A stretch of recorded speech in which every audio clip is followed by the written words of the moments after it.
Aloha nerds, and welcome back to the Salawag's Why It's Great. I'm your host, the Salawag, and on this show I discuss the filmmaking techniques and storytelling choices that make my favorite films great. I wanted to do a little something different with the opening of this show.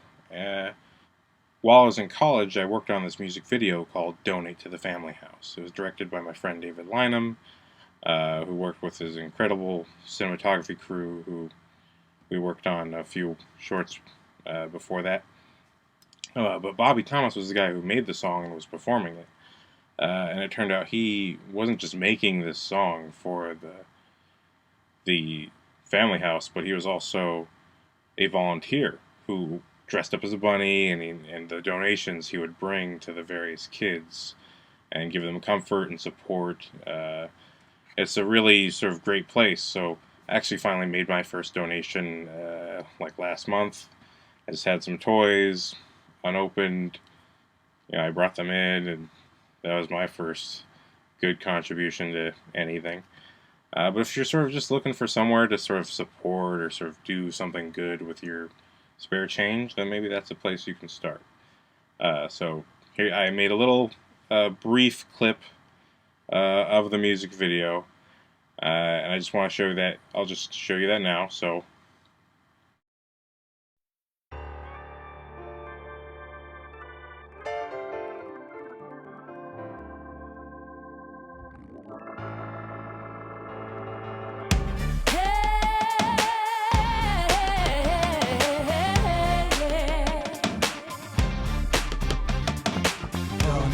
To the family house, donate. To the family house. The children are for the reason and more to give them support to live.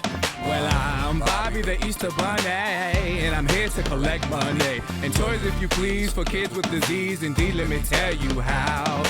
Donate. To the family house, donate. To the family house. Never too late to do something great, so don't hesitate to give. Yeah. Hi, I'm Bobby the Easter Bunny. This is Braden. And this is Ashley. Every year, I put on this bunny suit. And with the help of your donations, of money, and or new toys, I provide happiness and smiles to children with cancer and other life-threatening illnesses. The Family House is a nonprofit organization here in San Francisco, and they provide housing for children with these illnesses and their families. If you want to learn more about this organization, just go to www.familyhouseinc.org, click on Bobby the Bunny, and make a donation. A donation of any size, any amount. It's never too late to do something great. So don't hesitate to donate to the Family House. Bye.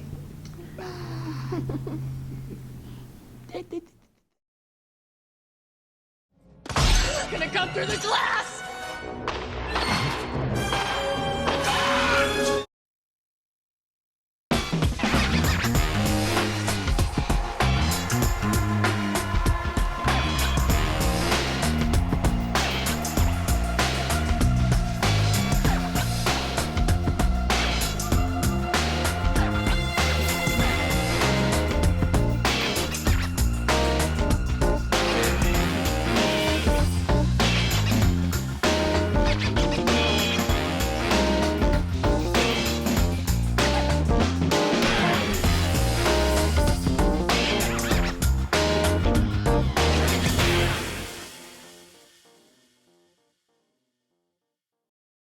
Aloha nerds, and welcome back to the Salawag's Why It's Great. I'm your host, the Salawag, and on this show I discuss the filmmaking techniques and storytelling choices that make a film great. Or in this case, my favorite films. You can make your own Why It's Great video about your favorite films. I'm talking about my favorite films. And the topic of this episode is Jurassic Park.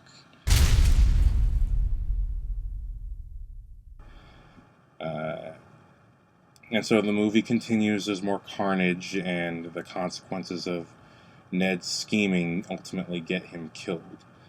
He tries to sneak off with the dino DNA, and the storm ultimately drives him in the wrong direction, and he gets killed by a dinosaur.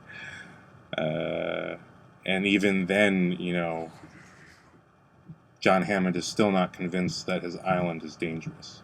He has a sit-down scene with Ellie, who, for story reasons, because of her specific knowledge about animals and the effects of plant life on them, when they find that Triceratops, she goes off with another doctor to just sort of be a scientist, and that's cool and good motivation. But it puts her smack dab in the scene with John Hammond, where he's like, I used to have this. I remember my first big project was a flea circus, and I had all these trapeze guys and parades, and it was amazing. But I always wanted to make something real, something that people could see. Echoed very much with Steven Spielberg, who wanted to give you dinosaurs that were real. But in this case, as Ellie points out, but you created something that you couldn't control. I was seduced and amazed by the power of this place, but it's out now. And now we just have to, now that we have nothing, we just need to get the people we care about. And sort of it's about trying to get this old man who's always had this lifelong ambition to grow up himself and realize that what he's obsessing over is not working either. But that's just the seed for John Hammond, because he couldn't accept it when Ian Malcolm said it, intellectually, mathematically, like these systems always degrade and break down. He tries to explain it to him as a scientist does, and that just doesn't work. But hitting John Hammond's emotion, the thing he was interested in the first place, the emotion of people he could affect, that was the seed that changes him later. Because when Alan Grant and the kids finally get back to the facility and reunite with Laura Dern, and even manage to turn the power back on. Mr. Hammond, the phones are working. Children all right? With that first phone call, John Hammond is filled with hope, and he hears that from Alan that the kids are okay, and literally over the phone hears glass shattering and hears the velociraptors entering where the kids are. And that's when John Hammond gets that push into that super tight close-up, and he freaks out, and he finally gets it. He finally understands what everyone else has been talking about in the whole movie, because he's just terrified for his own kids. He didn't care about all the workers who got killed on his island building his thing, because it was his thing.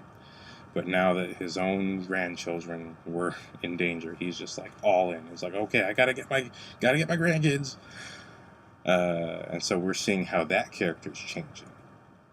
And by movie's end, after the Rex has saved everybody and they escape, everyone else just piles into the helicopter, and we see John Hammond stop and look back. He's the only one who stops and looks back. But Alan Grant is the only one who comes back and grabs John Hammond and says, it's okay, come on.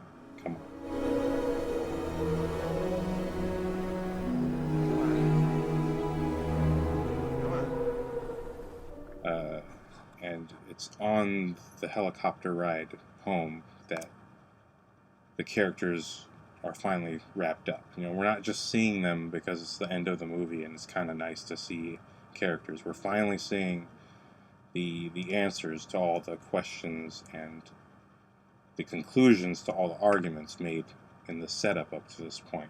We see John Hammond looking at his amber piece with the mosquito in it, sort of representing his science and all his ambition. He's realized he has to become a changed man, and he has become a changed man, and he can't look at his life the same anymore. And everyone else, by the way, is just tired. No one's talking. No one's just smiling because they're, I'm having your life. Sorry, Jurassic Park 3. Most of you was good, but I didn't like that ending. But Jurassic Park 3 ending, ironically, the original ending to Jurassic Park 1. So, and you see why it didn't work. The way it really ends in that helicopter, everyone's down and out. And it's exactly how you would be after going on a ride, after going on a little adventure. You're always exhausted when you leave and you're not talking much.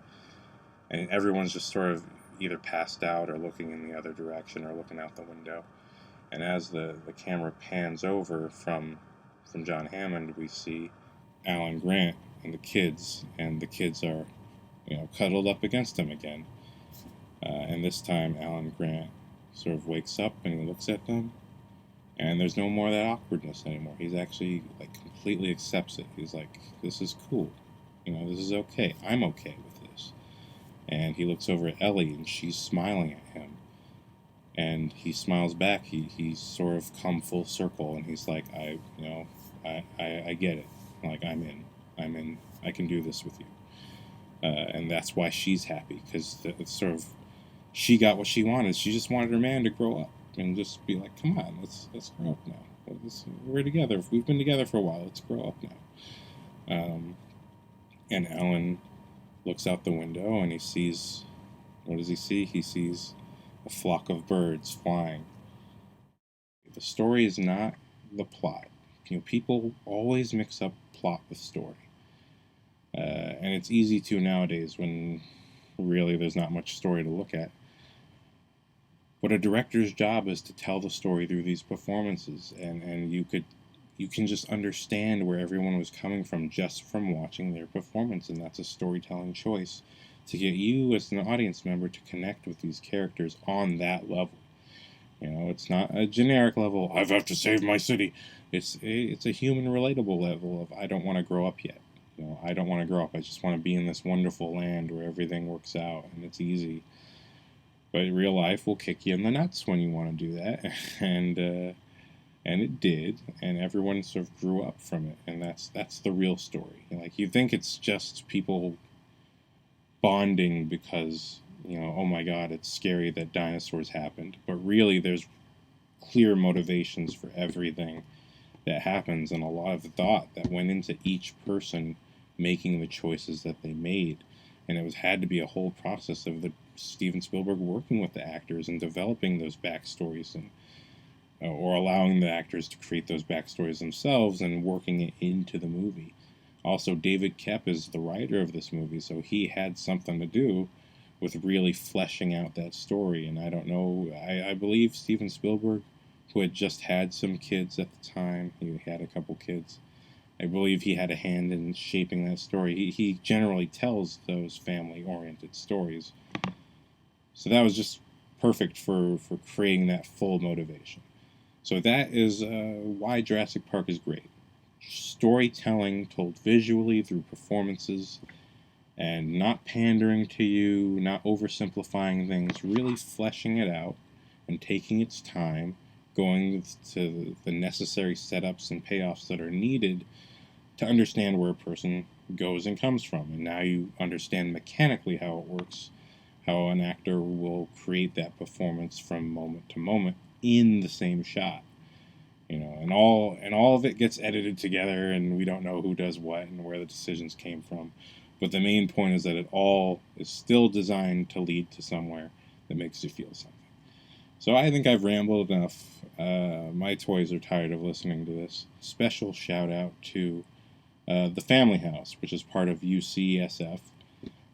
Please, if you want to get involved, if you want to make your society better in some kind of way, the Family House supports children with cancer and life-threatening illnesses and their families, giving them a place to come and get support and information. So please donate toys, money, food, volunteer, the Family House. The link is going to be in the description.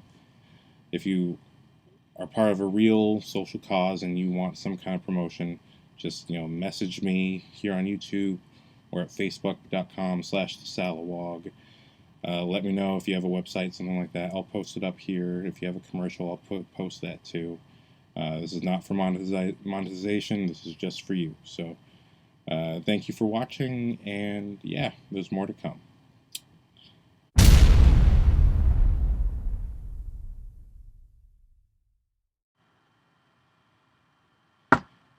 Oof. Were you bored? Somebody was bored.